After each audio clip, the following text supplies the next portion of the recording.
अपघातग्रस्तांना आता मोफत उपचार मिळणार. हो, बरोबर ऐकलात तुम्ही. केंद्रीय रस्ते वाहतूक मंत्री नितीन गडकरी यांनी 28 मार्चला एक महत्त्वपूर्ण घोषणा केली. कॅशलेस ट्रीटमेंट योजना. या योजनेअंतर्गत रस्ते अपघातग्रस्त व्यक्तीला अपघातानंतर 24 तासांच्या आत पोलिसांना माहिती दिल्यास सरकार त्यांच्या 7 दिवसाच्या उपचारांसाठी 1.5 लाखापर्यंतचा खर्च उचलणार आहे. तसेच हिट अँड रन प्रकरणांमध्ये मृत्यू झाल्यास पीडितेच्या कुटुंबियांना 2 लाखाचे सानुग्रह अनुदान दिले जाणार आहे. ही योजना मार्च 2025 पासून देशभरात लागू झाली आहे. यामुळे रस्ते अपघातानंतर वेळेत उपचार मिळून अनेकांचे प्राण वाचणार आहेत. आता यासाठी अर्ज कसा करायचा विचार करताय?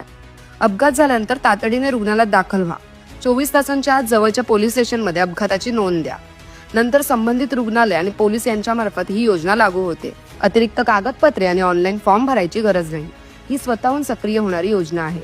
ही माहिती लवकरात लवकर सर्वांना शेअर करा आणि हा व्हिडिओ आवडला असेल तर आम्हाला फॉलो करा.